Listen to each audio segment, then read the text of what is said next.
आइए बैठे मैडम, अभी आती होगी।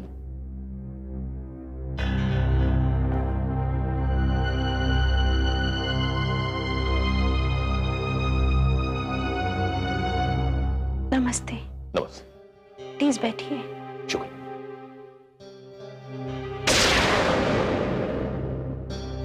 मिसेस वर्मा, मैं वक्त का भार आप पर महसूस कर रहा हूं। मैं अच्छी तरह जानता हूं आप इस वक्त किसी के साथ बात करने के मूड में नहीं होंगे, खासतौर पर पुलिस वालों के साथ। लेकिन कानून का तकाजा यह है कि तहकीकात जितनी जल्दी हो सके कंप्लीट होनी चाहिए ताकि अपराधी को सजा मिल जाए। अगर आपकी इजाजत हो तो मैं आपसे एक दो सवाल पूछना चाहूंगा।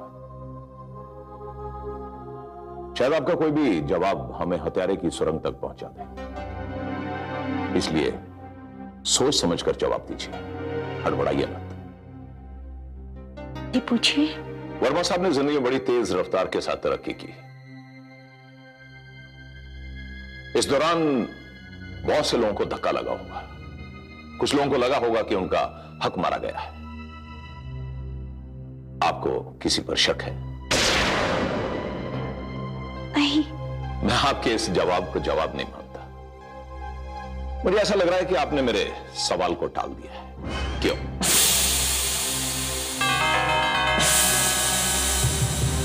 मिसेस वर्मा, आप और वर्मा साहब के बीच कोई भी बात छुपी हुई नहीं थी। वर्मा साहब ने कभी भी अपने दोस्तों का जिक्र करते हुए अपने किसी दुश्मन के बारे में कोई बात की थी? नहीं। मिसेस वर्मा, कोई ऐसा आदमी जिसे साहिब से जलन हो? नहीं। एक आखिरी सवाल मिसेस वर्मा, क्या आप उस लड़के के बारे में कुछ जानती हैं जिसने आपके पति पर गोली चलाई और जिसने इकबाल जुर्म किया? नहीं। ठीक है मिसेस वर्मा, मैं चलता हूं। Thank you, I am really very sorry. बस इतना समझिए कि मैंने कुछ पूछा नहीं और आपने कुछ सुना नहीं। मैं फिर आऊंगा।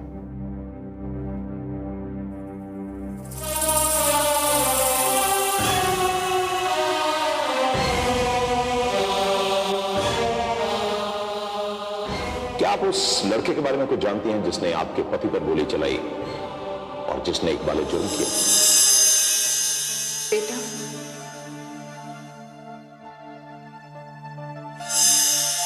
माँ, माँ मैंने तेरा काम कर दिया माँ। कौन सा काम? जिसने तुझे जिंदगी भर सताया, मैंने उसे मार दिया माँ। क्या? मैंने तुमसे ये तो नहीं कहा था? जो बात मैंने तुमसे जिंदगी भर छिपाई, वो तुमने कैसे जान दी? नहीं राजू, ये तुमने ठीक नहीं किया। मां का नाम लेकर अपनी पूरी जिंदगी खतरे में डाल दी। एक बार, सिर्फ एक बार तुमने ये नहीं सोचा कि मैंने तुम्हारी लंबी उम्र के लिए इतनी मन्नतें मांगी थी, कितने व्रत रखे थे, लेकिन तुमने वो सब कुछ भुला दिया। तुम्हें अपने बाप की दुश्मनी याद रही, मां का प्यार याद नहीं रहा। नहीं राजू, तुमने ये ठीक नहीं किया, ठीक नहीं किया तुमने।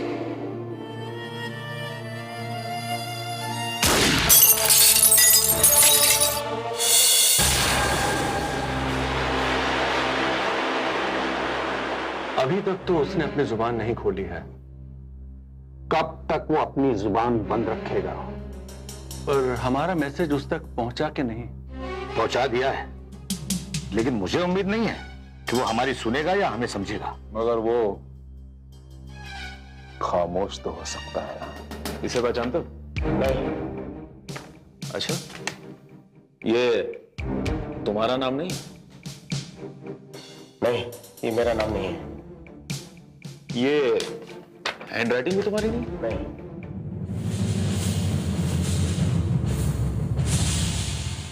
और ये सिग्नेचर?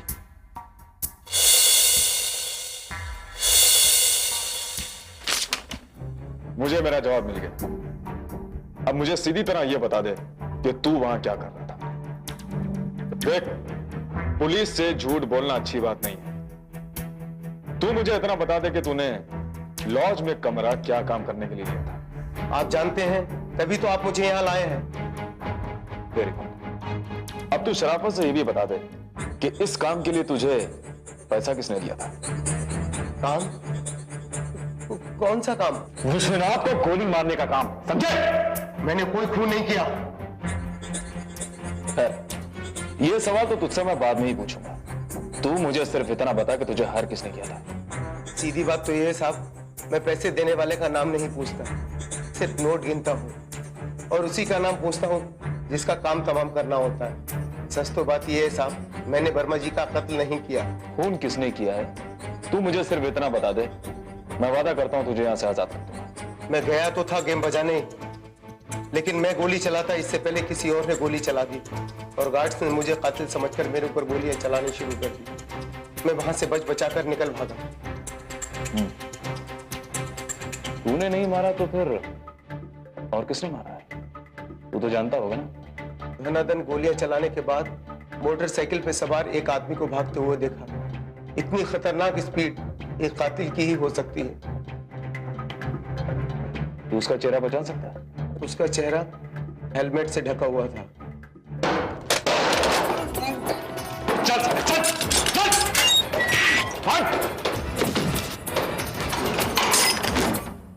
वो खामोश तो हो सकता है, यही बेहतर भी होगा और सुरक्षित भी। सबसे बड़ी बात यह है कि ये जरूरी भी है कि और जो जरूरी है वो हो जाए। खामोश, बिना कुछ कहे, बिना कुछ बोले। क्या लगता है सर आपको? इंस्पेक्टर अजय, उसने अपने बचाव के लिए बड़ा इजी तरीका अपनाया है, कॉपरेट विद द पुलिस। लेकिन उसने एक बात कन्फेस कर ली है कि उसे किसने हायर किया है। सर लेकिन उसने हायर करने वाले आदमी का नाम नहीं बताया। अभी उस पॉइंट के बारे में मत सोचो, सिर्फ इतना सोचो कि उन लोगों को मालूम पड़ गया होगा कि वो पकड़ा जा चुका है जिन्होंने उसे हायर किया था। वो ये भी जानते होंगे कि पुलिस उससे सवालात करेगी और ये बात भी अच्छी तरह जानते होंगे कि वो ज्यादा देर तक पुलिस के सवालों के आगे टिक नहीं पाएगा। वो ये भी जानते हैं कि अगर उसने जबान खोली तो वो अदालत के कटघरे में होंगे। Yes sir. इंस्पेक्टर अजय, इसलिए जरूरी है कि पुलिस अपनी आंखें और अपने कान खुले रखें ताकि उन्हें उस आदमियों के बारे में मालूम हो जो उसके बारे में खोज खबर कर रहे हैं। एक बात कहूं सर, इस आदमी के पकड़े जाने के बाद ये साजिश करने वाले लोग चैन की नींद सो नहीं रहे होंगे। वो अपने बचाव के लिए कोई ना कोई हरकत तो जरूरी करेंगे। साहब रघु ने फोन का उल्टी कर दी, जमीन पे गिरा पड़ा हुआ है।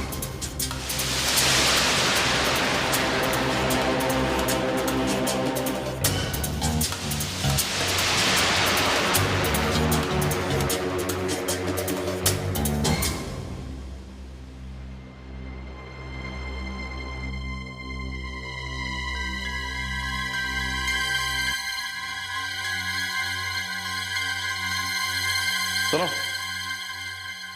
इसकी बॉडी को पोस्टमार्टम के लिए भेज दो।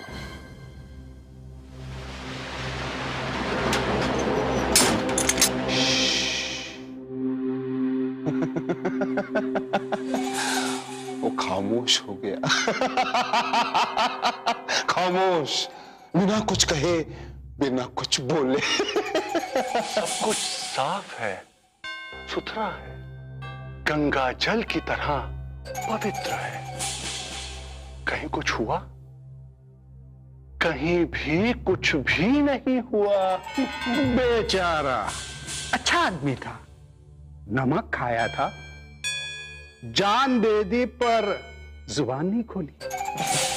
और हमारा कैरियर हमेशा की तरह सेफ, कहीं कोई दाग नहीं, एकदम प्योर एंड क्लीन।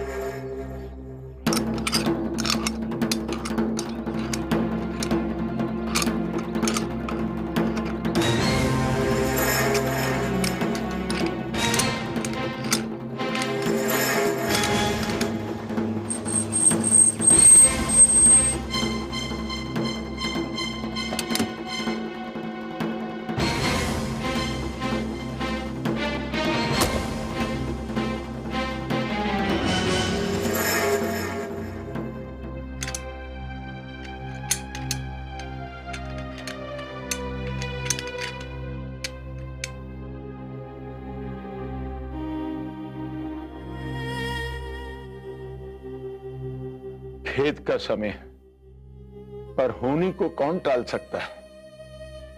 कि क्षति केवल आपकी ही नहीं, हमारी पार्टी की है, राज्य की है और देश की है।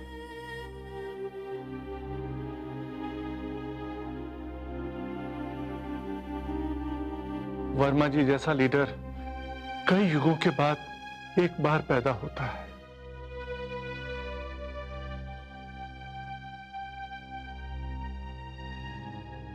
वो सही मायनों में जनता के नेता थे। जब कभी कोई गरीब रोता था तो वो खुद भी रो पड़ते थे। वो सेवा धर्म को मानते थे, कुर्सी की तो उन्होंने कभी परवाह ही नहीं की। मैडम, इस गम की घड़ी में आप अकेली नहीं हैं। हम सब आपके साथ हैं। आपके पति के अधूरे सपने को हम पूरा करेंगे, हम सब मिलकर पूरा करेंगे। बस आप हुक्म दीजिए।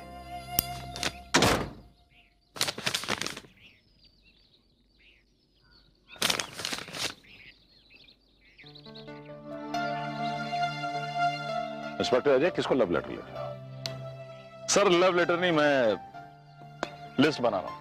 शादी तुम्हारी हुई नहीं, बैचलर हो, राशन तुम्हें खरीदना नहीं, किसकी लिस्ट बना रहे हो? सर आप भी बात को कहां से कहां ले जाते हैं। दरअसल मैं वर्मा साहब के दुश्मनों की लिस्ट बना रहा हूं ताकि उनके कातिलों तक जल्द से जल्द पहुंचा जा सके। सर एक बात मैं और आपको बताना भूल गया, वर्मा साहब के घर में हर 7 दिन बाद कुछ लोग शोक मनाने जाते हैं। सर ये पता करना मुश्किल नहीं कि वहां बातें क्या होती होंगी, क्योंकि दीवारों के कान ही नहीं, जबान भी होती है। दीवारों का बयान बाद में ले लेना, पहले ये अखबार पढ़ो। जो बात पुलिस को मालूम नहीं वो इस क्राइम रिपोर्टर को कैसे पता चली? पता करो कौन है ये क्राइम रिपोर्टर और इस केस को नया मोड़ देने की कोशिश क्यों कर रहा है। तो May I come in, sir? Yes, come in. Thank you.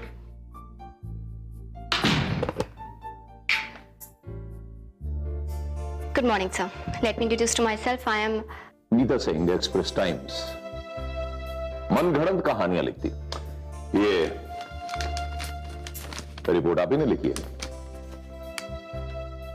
कैसे ना लिखती सर। I mean, ना कोई एनकाउंटर हुआ, ना गोलाबारी हुई और ना ही कोई घायल हुआ, और वर्मा जी का कातिल सीधा हवालात की हवा खा रहा है। जरा सोचिए सर, जस्ट इमेजिन, 10-10 पर मर्डर होता है, 10-20 पर आपको रिपोर्ट मिलती है, 10-25 पर आप ऑर्डर्स जारी करते हैं और 10-50 पर कातिल पकड़ा जाता है। Incredible sir, impossible feet. मेरी मानिए तो आप अपने लिए पुलिस मेडल सिक्योर समझिए। लेकिन इस कहानी में एक कमी रह गई, बस इसीलिए आपसे सॉरी बोलने चली आई सर। वो क्या है ना, इस रिपोर्ट में ना तो आपकी कोई तस्वीर है और ना कातिल की। I mean, शिकार और शिकारी की तस्वीरों के बिना शिकार की रिपोर्ट बेकार है ना? तो let me just click your photograph. हाँ प्लीज अपनी जुल्फों को जरा संवार लीजिए please. Thank you. Please. Thank you sir. आपका गुस्सा, सर आपका गुस्सा बहुत रोमांटिक है। आपको यकीन नहीं होता तो आप मेरे जैसे दूसरी लड़कियों से पूछ लीजिए, गुस्से वाली।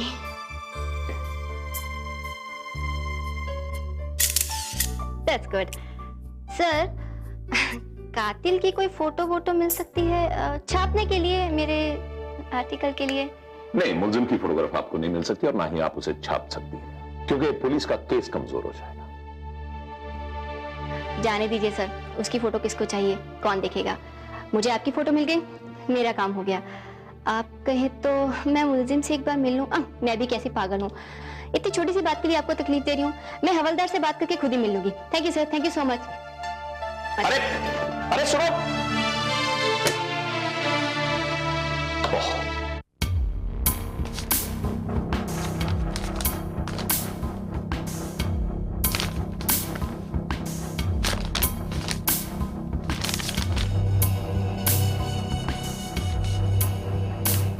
मुलजिम राजू लीलावती, तुम्हारे ऊपर इल्जाम है कि तुम मेरे इतने बड़े कारनामे को कोशिश कहा जा रहा है, उसके कातिल होने का हक छीना जा रहा है। ये किसी की साजिश है जज साहब। आप किसी भी फाइल पे यकीन मत कीजिए, किसी भी रिपोर्ट को मत पढ़िए और किसी भी गवाह और सबूत पर यकीन मत करिए।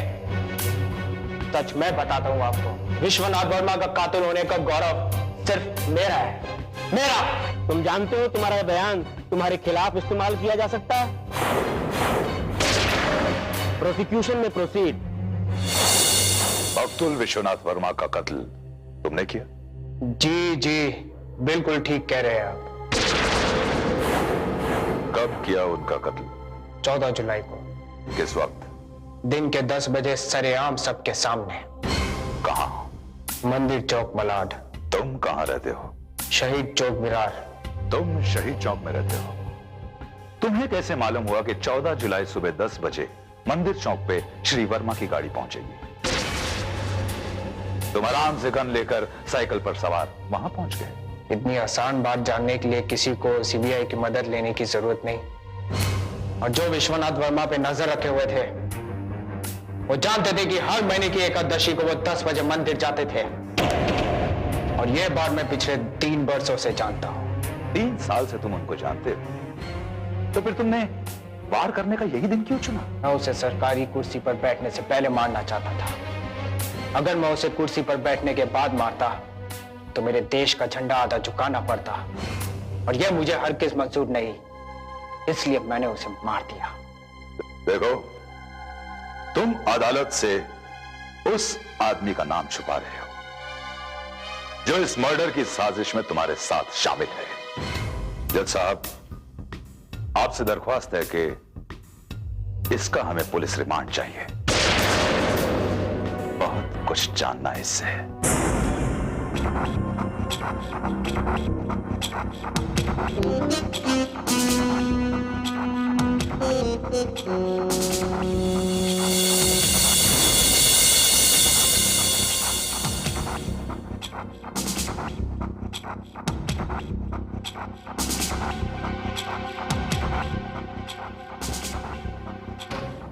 आप जिस गाड़ी का मुआयना करके आए हैं उस पर गोलियां चारों तरफ से चली थी।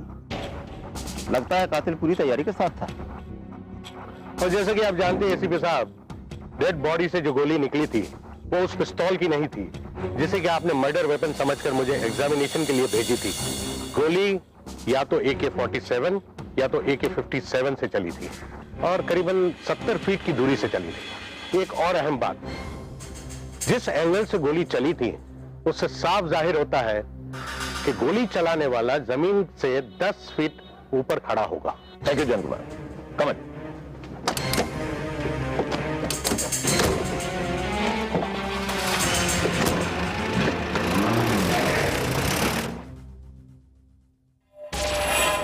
सलाम साहेब, तू यहां कैसे आ गया? तेरा सारा पैसा दिया जा चुका है। मैं पैसे के लिए नहीं आया हुजूर, मैं आपको सलाम करने आया हूं। दफा हो जाए यहां से। जी हुजूर। और फिर कभी अपनी ये सूरत यहां दिखाना मत। नहीं नहीं हुजूर, इतना जुल्म मत कीजिए। अगर मैं आपसे दूर चला गया तो मेरी रोजी रोटी कैसे चलेगी? तुम मुझे ब्लैकमेल कर रहे हो? तौबा तौबा माय बाप, मैं और आपको ब्लैकमेल करूं? नहीं नहीं नहीं नहीं नहीं, मुझे जिंदा रहना है और आपकी सेवा करते रहना है।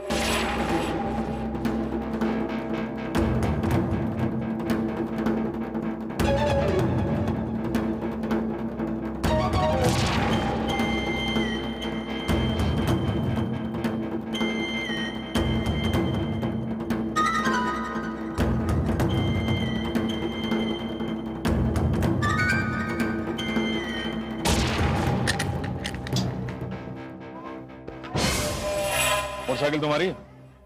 जी हाँ, मेरी है। क्या बात? यहां क्या कर रहे थे तुम? मेरा मतलब है सरकारी ऑफिस में किससे मिलने आए थे तुम? तुम मुझे पहचानते नहीं हो। इंस्पेक्टर अजय नाम है मेरा, मुंबई क्राइम ब्रांच। चल चल।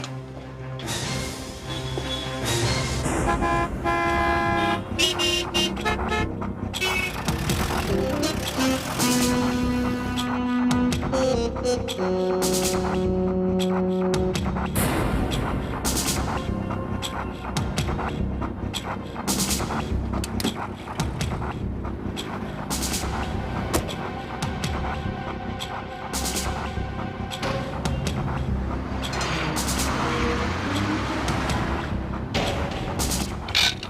अल्लाह के नाम पर 1 रुपया दे दो बाबू। बाबू अल्लाह ताला तुम्हारे काम में बरकत देगा बाबू। बाबू 1 रुपया अल्लाह के नाम पर बाबू। एक बात बताओ बाबू। हाँ पूछो बाबू। तुम रोज यहाँ बैठते? हाँ बाबू हम रोज ही बैठते हैं, सुबह से शाम तक यहीं बैठते हैं हम। ये तो हमारी खानदानी जगह है बाबू, और हमारे दादा भी यहाँ बैठकर बड़ी शान और इज्जत के साथ भीख मांगते थे। जिस दिन गोली चली थी उस दिन तुम यहीं बैठे? नहीं बाबू, उस दिन हमारा बेटा बैठा था। कभी कभी अपने बेटे को भी बैठाना पड़ता है ना। ये भीख मांगना बहुत बड़ा इल्म है।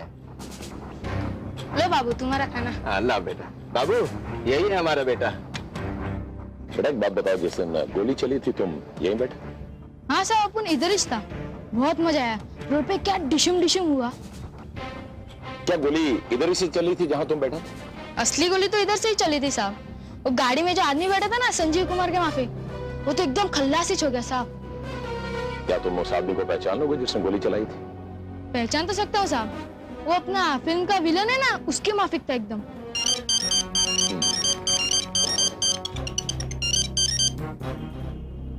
अजय, मैं coming sir? Yes come in. Inspector Ajay, Mumbai crime. और इंस्पेक्टर कहिए। क्या बताऊं सर, मैं एक धर्म संकट में। कैसा धर्म संकट?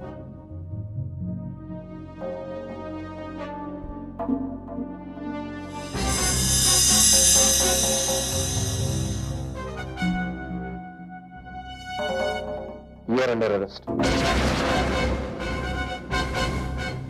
अपनी ड्यूटी करो ऑफिसर। इसे पहचानते हैं? पहचानता हूं। पेशेवर अपराधी है, पैसा लेकर अपराध करता है। क्या आपने भी कभी इसे पैसे देकर हायर किया था? Yes officer. स्वर्गीय विश्वनाथ वर्मा के लिए? Yes officer. आप तो उनके पीए थे, फिर उनके खिलाफ अपराध करने का आपका क्या मोटिव था? अपराध करने के पीछे? नहीं ऑफिसर, समझने में कहीं गलती हो रही। पर इसमें समझने वाली कौन सी बात है? आप मुझे सीधी तरह यह बताइए कि आपने उस अपराधी को किस काम के लिए रुपए दिए थे? That's it. ऑफिसर, आप अखबारों में रोज पढ़ते होंगे कि राजनीति का अपराधीकरण हो चुका है। मैं वर्मा जी का पीए था, उनकी सुरक्षा का भार मेरे ऊपर था। ये मेरी गलती है, मैं अपना अपराध कबूल करता हूं कि उनकी सुरक्षा के लिए मैंने पुलिस की मदद नहीं ली, पैसा देकर एक क्रिमिनल को हायर किया। उस दिन वो क्रिमिनल वर्मा जी की सुरक्षा में था। आपने अपना अपराध कबूल कर लिया, लेकिन आपको मेरे साथ थाने चलना होगा। मैं बाहर आपका इंतजार करता हूं, तब तक अगर आप चाहें तो अपनी बिल का इंतजाम कर सकते हैं।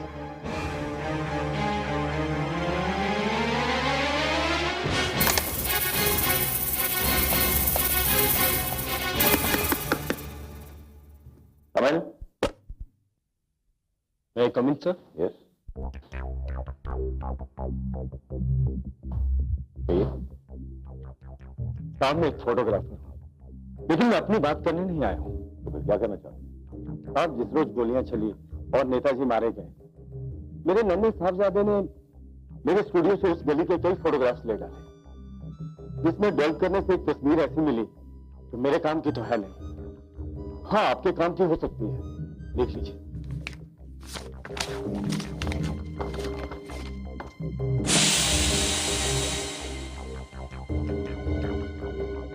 ठीक है, बहुत बहुत शुक्रिया।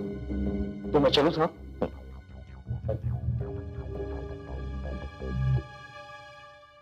क्या बात है सर? कुछ नहीं, एक फोटोग्राफर था, कुछ तस्वीरें लेके आया।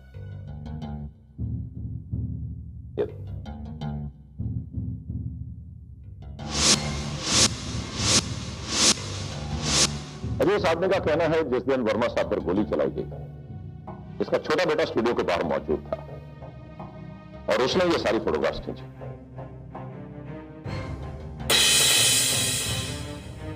देखिए सर, हाथ में गन और ये टैटू। हो सकता है सर वर्मा जी पर इसी आदमी ने गोली चलाई है और इसी की गोली की वजह से उनकी जान चली गई। अजय काम करो, इस शहर में और आसपास के इलाके में जितने भी टैटू बनाने वाले हैं उनका पता लगाओ, खासतौर पर जिस आदमी ने ये टैटू बनाया। हो सकता है हमारा ये क्लू।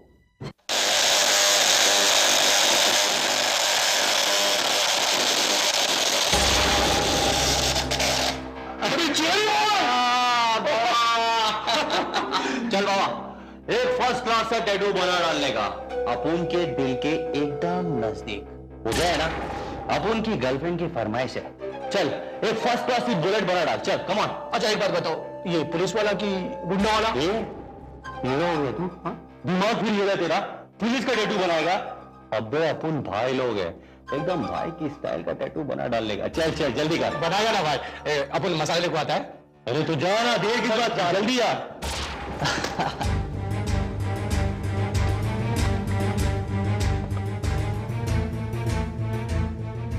इंस्पेक्टर साहब, जेल आ गया है।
मैम साहब, वो लोग आ गए हैं, आपका इंतजार कर रहे हैं। मैं आती हूँ।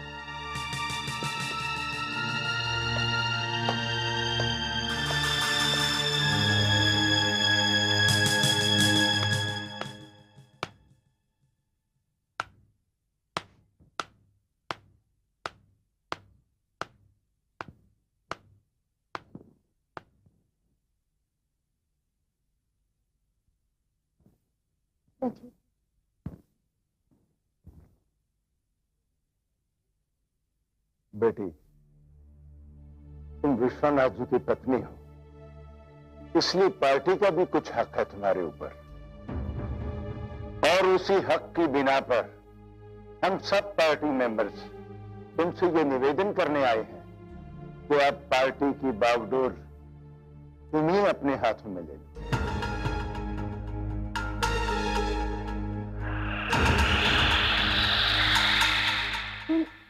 चाचा, हम आपको ना नहीं कहने दें, और जब तक आप हाँ नहीं कहेंगे तब तक हम सब यहां धरना लगाकर बैठे। लेकिन मुझे करना क्या है? देखिए मैडम, हम हाई कमांड से आपकी सिफारिश करने जा रहे हैं। मंजूरी मिलते ही आपको अपने स्वर्गवासी पति की खाली कुर्सी को कबूल करना है, बस। देखिए, इस वक्त जनता की और सारे के सारे पार्टी मेंबर्स की सिंपैथी सिर्फ आपके साथ है, इसलिए हमारी आपसे यही रिक्वेस्ट है कि चाहे जो भी हो, आप इनकार मत कीजिएगा। ठीक है, अगर पार्टी का इसी में फायदा है और आप सब लोगों की भी यही राय है तो मैं आपका हुक्म मंजूर करती हूँ।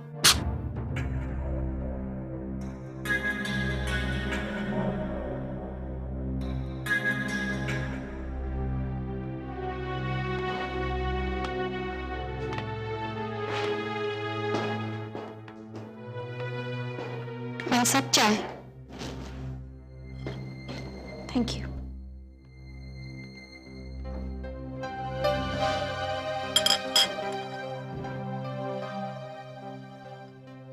सब कल रात को साहब आए थे।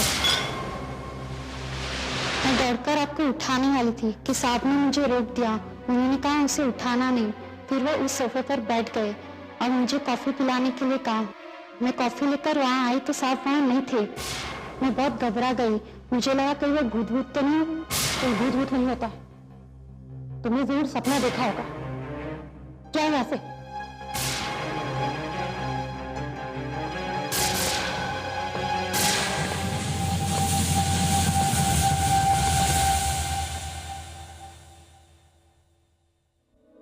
प्रति,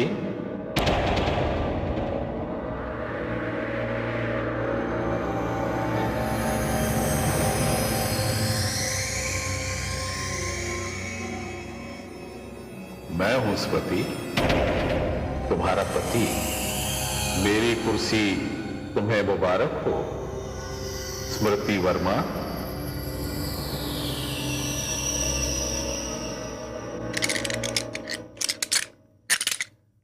आपकी जमानत हो चुकी है, आप जा सकते हैं। जमानत? किसने दी मेरी जमानत? मैंने। तुमने? क्यों? तुम्हारे हर सवाल का जवाब तुम्हें मिल जाएगा, लेकिन पहले चलो मेरे साथ।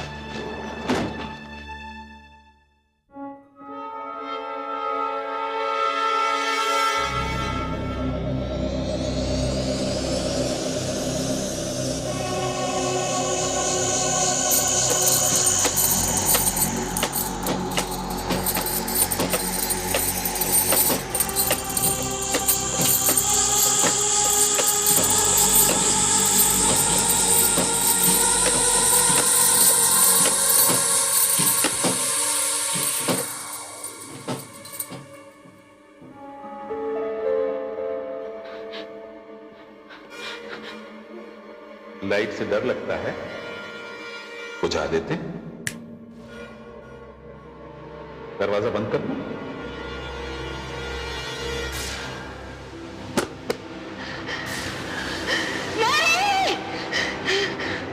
अरे डरती क्यों हो? डरो मत मुझसे। मैं तुम्हारा कोई भी अहित नहीं करूंगा। मैं तो तुमसे प्यार करता था। तुम मेरे दुश्मन की बेटी थी, फिर भी मैंने खतरा उठाकर तुमसे शादी की। अरे भागते कहां हो? भागो मत। इस समय मैं बड़े दुख से गुजर रहा। हत्या हुई है मेरी, अकाल मृत्यु।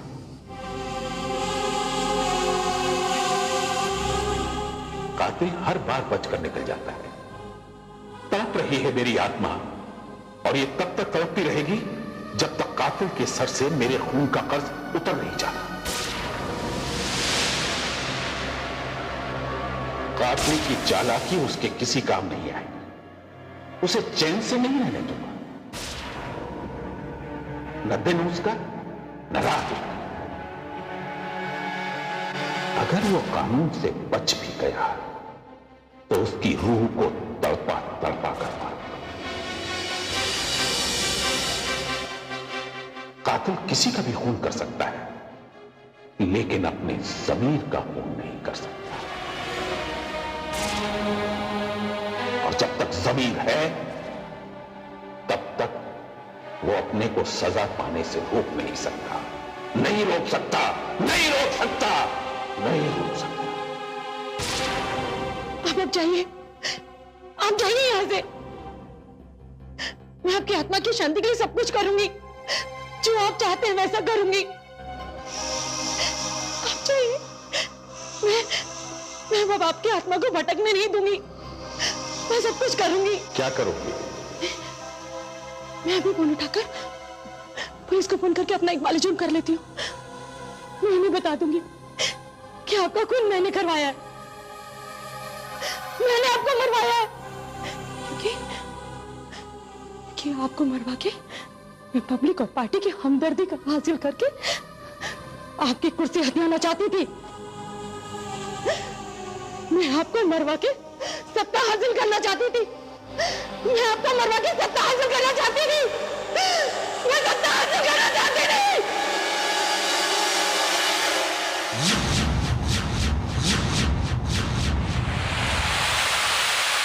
मिसेस वर्मा, आप एक एम्बिशियस औरत है और शादी के बाद आप अपने पति के जरिए आप सत्ता हासिल करना चाहती हैं। इसलिए आपने एक ऐसे आदमी से शादी की जो आपके पिता की मौत का कारण बना। मिस्टर विश्वनाथ वर्मा के साथ आपने शादी किन हालात में की, ये बात हम बड़ी अच्छी तरह जानते हैं। शादी के बाद आपने अपना जाल फैलाना शुरू कर दिया और तब तक फैलाती रही जब तक उन्हें सीएम की कुर्सी हासिल नहीं हो गई। लेकिन सत्ता में आने से पहले ही या शपथ देने से पहले ही आपने उन्हें जान से मरवा दिया। यह आपने इसलिए किया था कि आपको लोगों की सिंपैथी हासिल हो जाए और आप सीएम बन जाए। सत्ता के लालच ने आपको मुजरिम बनने पर मजबूर कर दिया। अजय,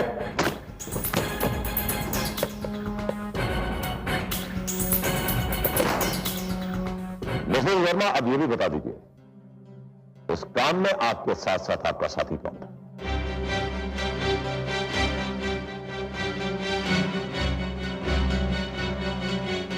फिर मैं बता देता हूं, आपका ड्राइवर जिसने जेरी जैसे कॉन्ट्रैक्टर को हायर किया था, तो दोनों अब हमारी कस्टडी में।